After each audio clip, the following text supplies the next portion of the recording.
Gênesis 8, a palavra do Senhor nosso Deus nos diz assim: Lembrou-se Deus de Noé e de todos os animais selváticos e de todos os animais domésticos que com ele estavam na arca. Deus fez soprar um vento sobre a terra e baixaram as águas. Fecharam-se as fontes do abismo e também as comportas dos céus, e a copiosa chuva do céu se deteve. As águas iam se escoando continuamente de sobre a terra e minguaram ao cabo de 150 dias. No dia 17 do 7º mês, a arca repousou sobre as montanhas de Ararat, e as águas foram minguando até ao 10º mês, em cujo primeiro dia apareceram os cumes dos montes. Ao cabo de 40 dias abriu Noé a janela que fizera na arca e soltou um corvo, o qual, tendo saído, ia e voltava, até que se secaram as águas de sobre a terra. Depois soltou uma pomba para ver se as águas teriam já minguado da superfície da terra. Mas a pomba, não achando onde pousar o pé, tornou a ele para a arca, porque as águas cobriam ainda a terra. Noé, estendendo a mão, tomou-a e a recolheu consigo na arca. Esperou ainda outros 7 dias e de novo soltou a pomba fora da arca. À tarde ela voltou a ele. Trazia no bico uma folha nova de oliveira. Assim entendeu Noé que as águas tinham minguado de sobre a terra. Então esperou ainda mais 7 dias e soltou a pomba. Ela, porém, já não tornou a ele. Sucedeu que, no primeiro dia do primeiro mês do ano 601, as águas se secaram de sobre a terra. Então Noé removeu a cobertura da arca e olhou, e eis que o solo estava enxuto. E aos 27 dias do 2º mês, a terra estava seca. Então disse Deus a Noé: Sai da arca, e contigo tua mulher e teus filhos, e as mulheres de teus filhos, os animais que estão contigo, de toda carne, assim aves como gado, e todo réptil que rasteja sobre a terra, faze sair a todos, para que povoem a terra, sejam fecundos, e nela se multipliquem.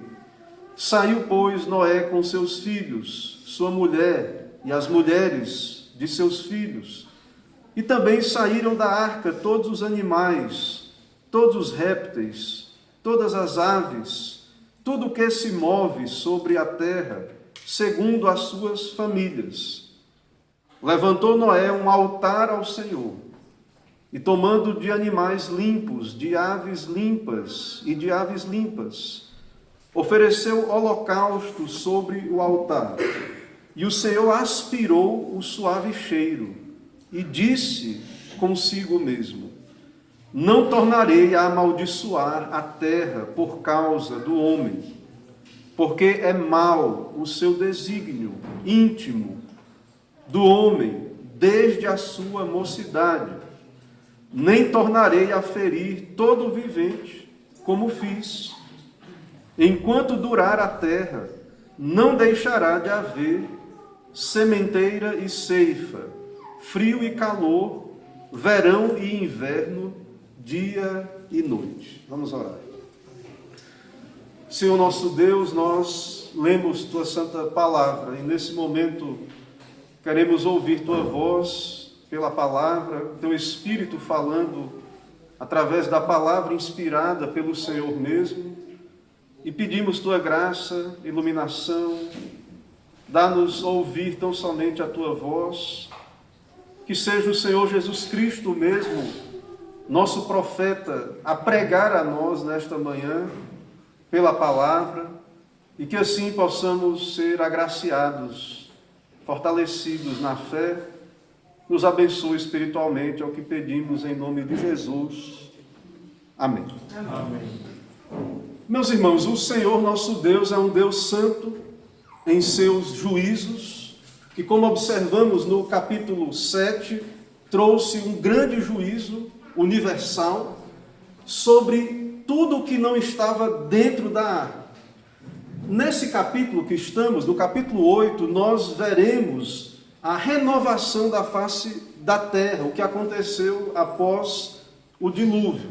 Então, neste capítulo, nós temos o relato da diminuição das águas e os eventos seguintes, como o retorno da humanidade remanescente para habitar em toda a terra. Então, isso nós vemos aqui, e claro, há várias doutrinas aqui neste texto, mas podemos destacar a providência de Deus, porque Deus, o Senhor Deus, quis preservar para si a sua igreja, os seus eleitos ali, a família da aliança. A providência de Deus preservar Noé, sua família, preservar os animais.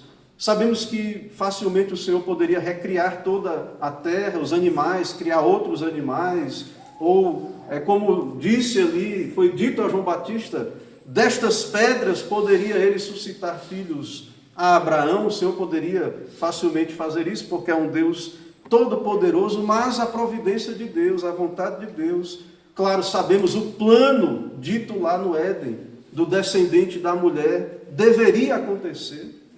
Cristo deveria vir da linhagem escolhida. Então, o Senhor, na sua providência, no seu decreto, determinou que haveria preservação da humanidade através da família, da aliança, através de Noé, como um tipo de Cristo, como um cabeça desta humanidade, desta nova humanidade que começa a partir dele ali.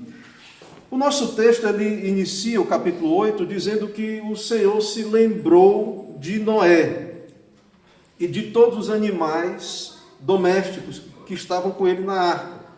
E há uma ação de Deus fazendo as águas diminuir, amenizando a situação das águas. E então, é claro, esta é uma linguagem humana para entendermos. Claro que Deus esteve sempre com Noé. O Senhor se revela a nós de uma maneira que possamos compreender. E então a ideia de que Deus se lembra de Noé é que o Senhor então vai agir, ele cumpre as suas promessas, mas até o momento da intervenção de Deus, imagine Noé tantos dias dentro da arca, esperando estas águas diminuírem, esperando estas águas secarem. Isso foi um teste de fé muito grande para Noé. Claro, era um crente, mas não deixa de ser uma circunstância aflitiva. E aqueles animais que estavam ali em grande quantidade, é possível, muitos pensam que estavam num estado ou de hibernação ou de semi-hibernação, não sabemos, mas o Senhor fez promessas para Noé, de livrá-lo, ele e a sua família. Então o Senhor age, o Senhor intervém. O texto diz, lembrou-se o Senhor de Noé. O Senhor se lembrou do seu pacto, das suas palavras, da sua misericórdia.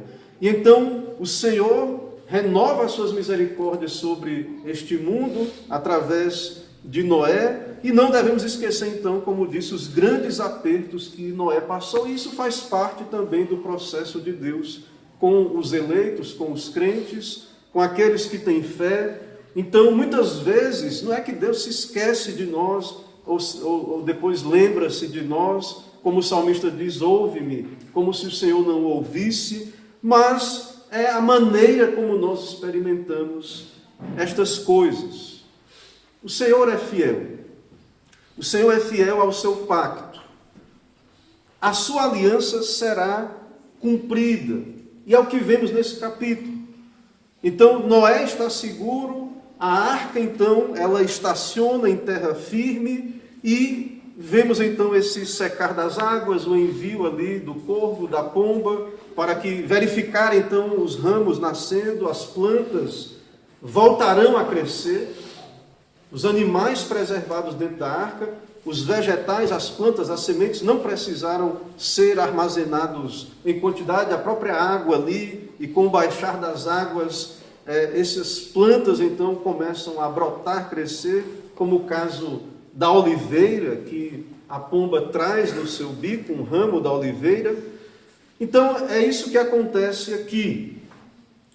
Muitos incrédulos não acreditam num dilúvio universal, sobrenatural, e isso é uma maneira, irmãos, de atacar as Escrituras, porque estamos diante de um relato histórico, e o dilúvio, ele está nas Escrituras, e esse ataque ao dilúvio é uma tentativa de desacreditar a própria Bíblia, porque se o dilúvio não aconteceu, então a Bíblia não é verdadeira, e tudo mais que está na Bíblia também não é verdade, mas nós sabemos, claro, que é verdade, a palavra de Deus, ela é a verdade. E nós então cremos que este mundo que vemos aqui, alguém já disse, um professor meu dizia assim, né? Ele é uma sucata do dilúvio.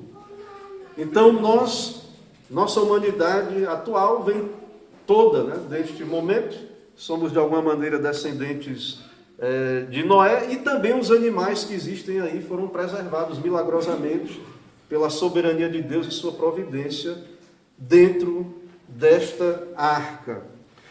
Então, no verso 6 e 7, no verso 2 em diante, fala desse escoamento das águas, que as águas foram minguando, até o verso 5. E no verso 6, então, é dito que ao cabo de 40 dias abriu Noé a janela que fizera da arca e soltou um corvo. Então a arca ela pousa, ela repousa, mas ainda há água. A água ela vai escoando. E Noé solta uma ave que teria mais chance de sobreviver, um corvo. Mais chance de sobreviver fora da arca. Um animal carniceiro. E depois ele vai enviar uma pomba, no verso 8 e no verso 9.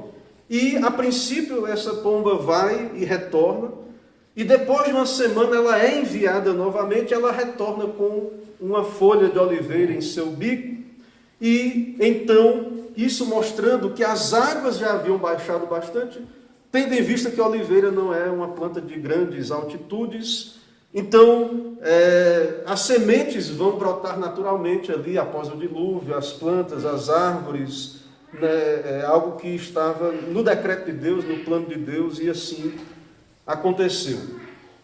Então, mais na frente, no verso de número 13, o texto vai dizer que foi no ano 601 da vida de Noé, no primeiro mês, no primeiro dia do mês, que Noé removeu a grande porta e viu a terra seca e pronta para os habitantes da arca. Certo? Então, veja que o texto diz, o solo estava enxuto, estava em condições, então, de habitação, plantas nascendo e tudo mais. Irmãos, percebam a providência de Deus em tudo isso, e também da parte do crente, Noé, a espera por Deus. O crente, o santo, ele é guiado por Deus. O homem piedoso, ele é guiado pelo Senhor, ele age conduzido pelo Senhor. Noé, então, ele não faz nada sem a ordem do Senhor, e então tudo isso que está acontecendo é debaixo da ordem de Deus, da providência de Deus, e é algo extraordinário que está acontecendo, né? Como se Noé tivesse sepultado naquela arca ali muitos dias, e agora, pela ordem de Deus, ele irá sair para reconstruir sua vida, e é isso que vemos no restante do capítulo, e também no livro de Gênesis, na sequência, que veremos com a graça de Deus. A partir do verso 15 até o 19, nós temos a renovação da terra, após essa destruição catastrófica. A partir do verso 15, o Senhor diz a Noé, então disse Deus a Noé, sai da arca, e contigo tua mulher, teus filhos e as mulheres de teus filhos, animais também. Então, a partir daí, Noé, sua família, os animais irão estar livres ali da arca para, então, povoar a terra, crescer, multiplicarem-se sobre a face da terra.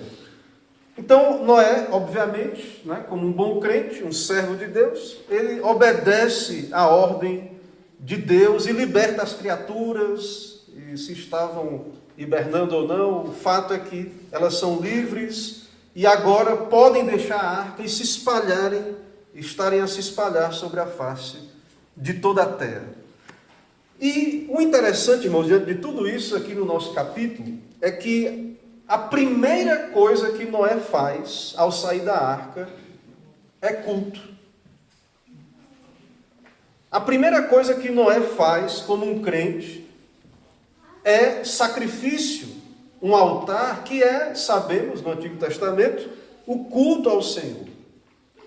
E que era mesmo antes da lei, porque o Senhor revelou aos patriarcas esse culto, é um culto cruento, é um culto sangrento, é um culto onde há sacrifício, onde há holocausto, animais precisavam ser mortos, apontando para Cristo, o Messias, o Cordeiro.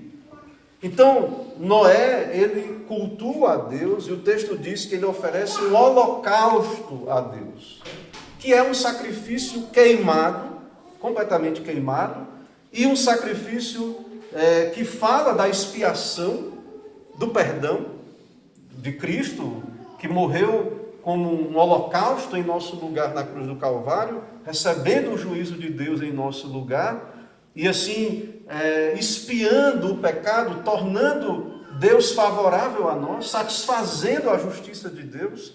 Então Noé, ele oferece um holocausto que fala dessa expiação e que fala também de gratidão e que fala também de submissão à vontade de Deus.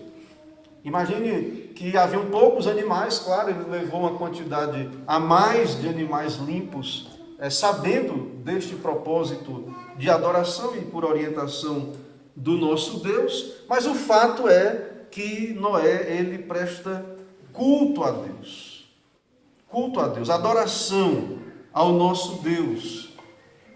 Então, Noé constrói um altar. Ele se rende nesse sentido de fidelidade em adoração a Deus. Então, imagine a gratidão de Noé, vendo todo este mundo apóstata destruído. E ele, tão somente por graça, por meio do sangue do Cordeiro, da bondade de Deus, ele e sua família salvo. Então é gratidão, é louvor a Deus. E é obediência a Deus, porque o culto, ele é isso também. Então, assim como a sua salvação foi grande, também ele o adora com gratidão, com louvor, com fidelidade, conforme Deus orienta o culto, com sacrifício.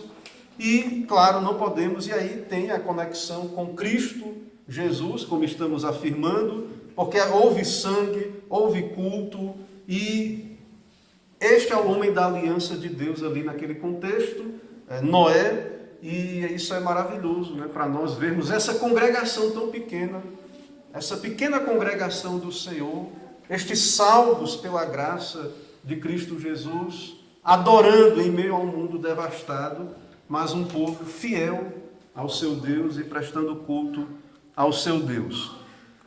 Então, Deus fez promessas a Noé, este é o homem da sua aliança, ele sabe disso, ele adora a Deus.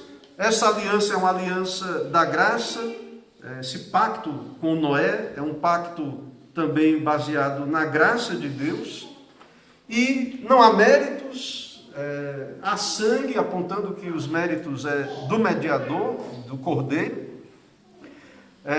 E Deus avança na história da redenção, na progressividade da revelação, e a revelação vai sendo dada desde o princípio, e mais luz vai sendo lançada sobre essa revelação e sobre esses pactos durante o correr da história da redenção.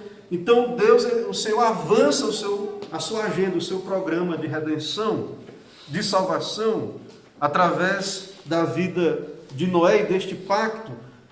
O Senhor promete que não haverá mais uma destruição universal. O Senhor é justo, haverá juízos, dias do Senhor locais, digamos assim, juízos de Deus sobre lugares específicos, mas um juízo desta magnitude, desta grandeza, onde de fato todos os homens de toda a terra, animais mortos, apenas na volta de Cristo. E também sabemos, aqui no caso também teve o próprio Noé, nem todos morrerão na volta de Cristo, os eleitos serão transformados, mas será um juízo universal, e a terra então será transformada, virá novo céu e nova terra.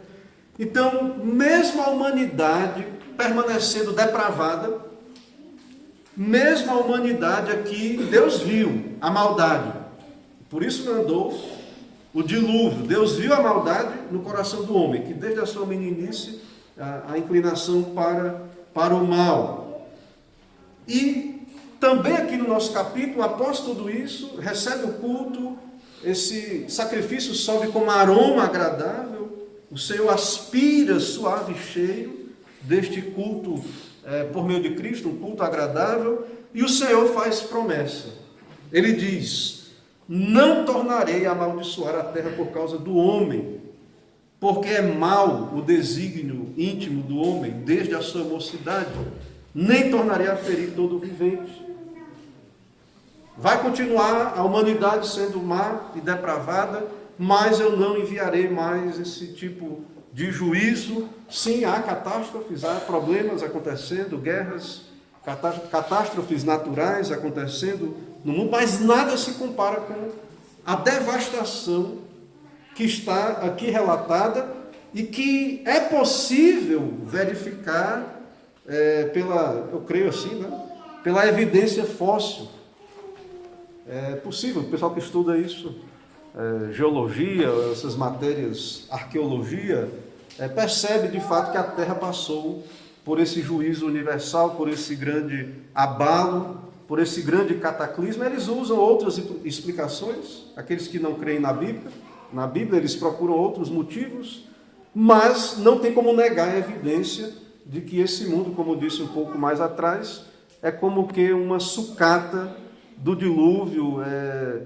Ainda permanece bom o mundo, tem coisas boas, porque é criação de Deus, mas tudo indica, muito melhor antes destes eventos, e houve um abalo na criação, geografia, as coisas não são mais no mesmo lugar, e as montanhas e coisas, tantas outras coisas foram abaladas e alteradas, e talvez tudo indica até algumas catástrofes que acontecem hoje, terremotos e outras coisas, por consequência dessa maldição lá inicial.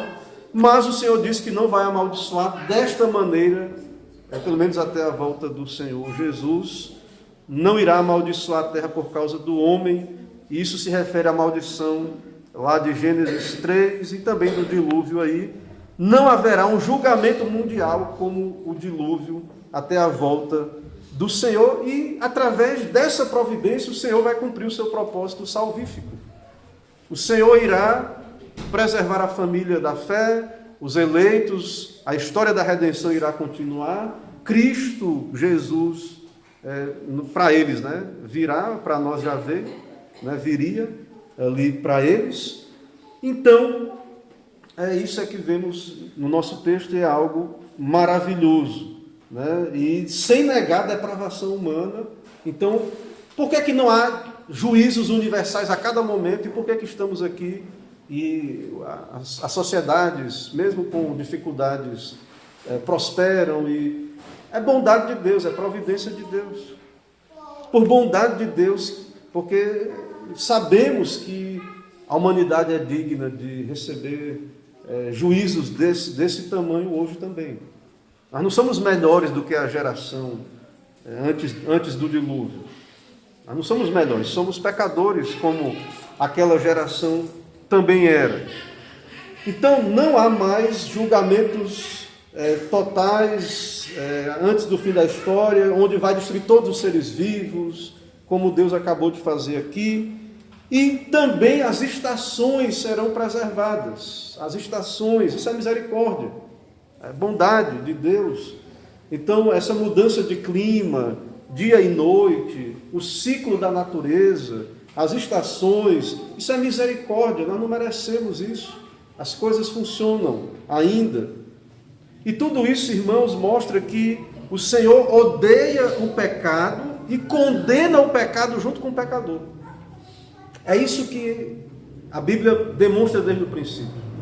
É isso que esse relato do Gênesis nos mostra.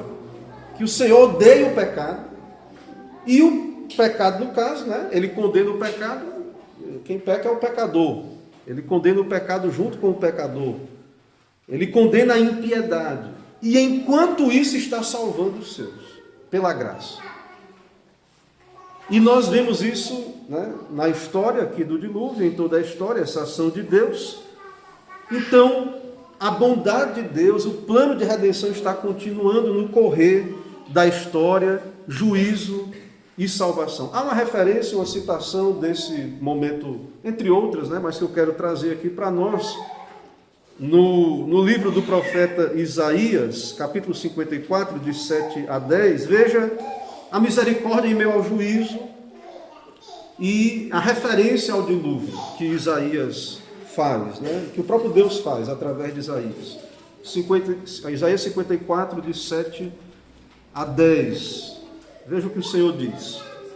E que às vezes parece que Deus esqueceu do pacto. Cadê o povo de Deus? Parece que Deus abandonou a igreja.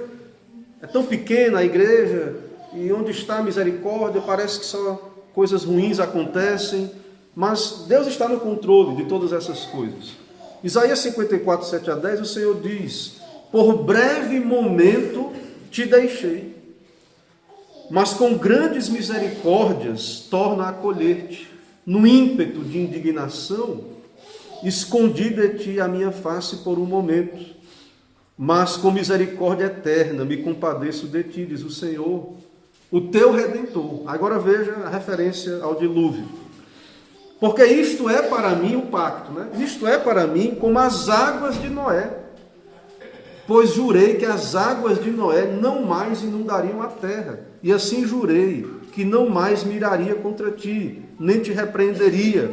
Porque os montes se retirarão e os outeiros serão removidos, mas a minha misericórdia não se apartará de ti, e a aliança da minha paz não será removida, diz o Senhor, que se compadece de ti. Então, em meio a todo esse juízo, o pacto de Deus está se cumprindo.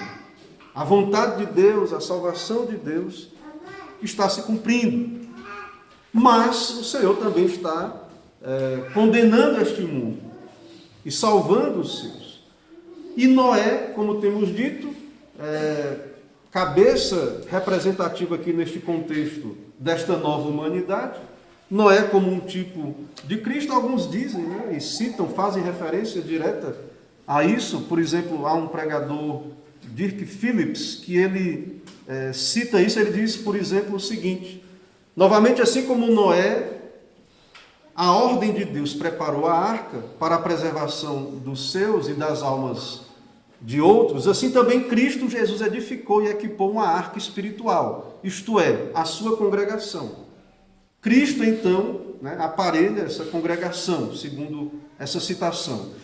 Também por meio dos seus apóstolos, como instrumentos e sábios carpinteiros, ele construiu para a preservação e salvação eterna de todos os seus filhos e de toda a sua família. Novamente, assim como ninguém fora da arca de Noé poderia preservar sua vida, mas todos que estavam fora da arca, isto é, na terra, pereceram, assim também ninguém pode preservar sua alma, nem ser salvo, a não ser que esteja na arca de Cristo, que é Cristo, em certo sentido, que é Cristo. Mas aí ele diz, porque fora de Cristo e de sua congregação não há salvação nem vida eterna. Então, representa a salvação está em Cristo, a salvação fuja para Cristo.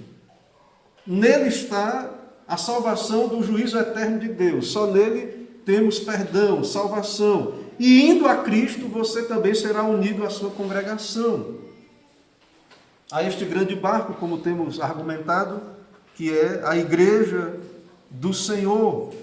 Então, meus irmãos, nós vemos essa operação de Deus, vemos uma salvação em meio ao juízo, vemos que os santos passam apertos, a necessidade de paciência, como os profetas que passaram por tantas dificuldades, mas o Senhor é fiel ao seu pacto, Ele cumpre os seus planos por meio de Cristo, e precisamos encontrar descanso no Evangelho, na palavra, na redenção anunciada, e saber que essas coisas já se cumpriram.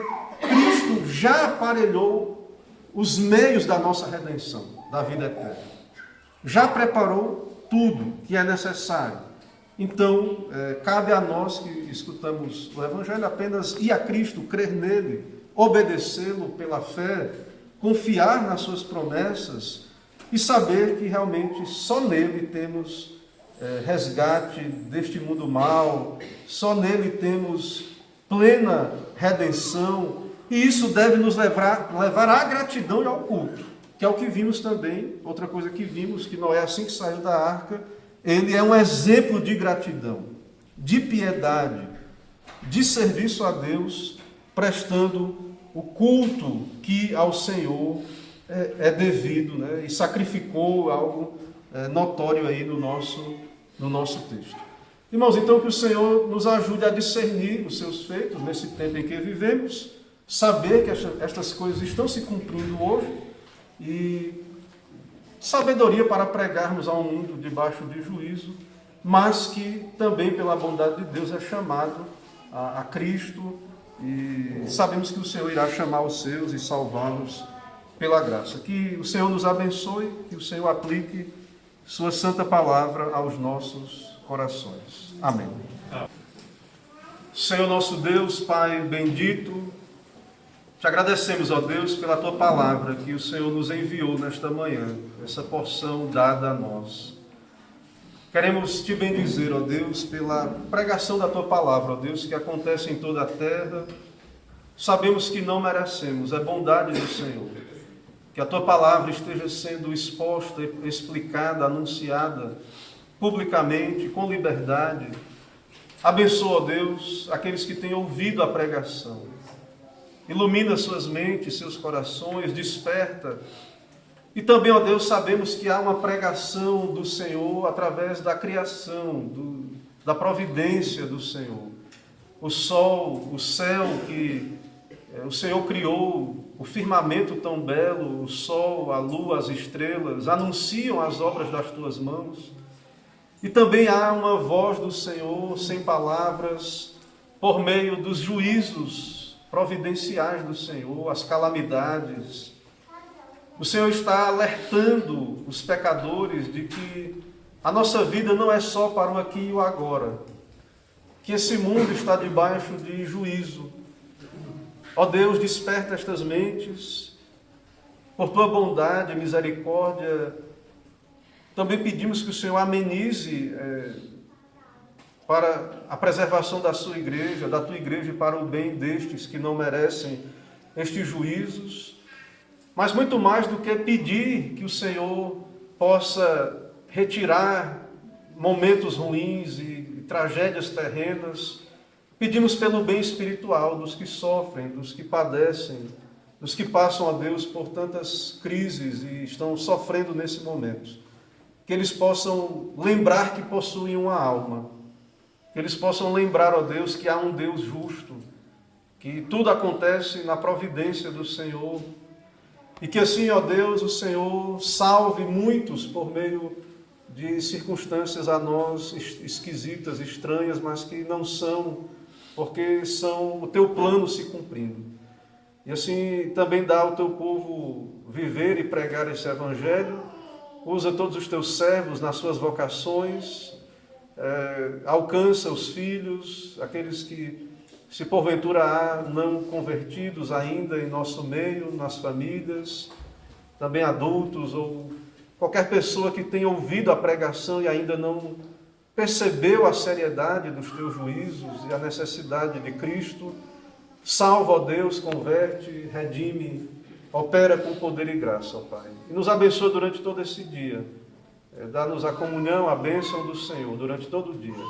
É no nome de Jesus que oramos e agradecemos. Amém.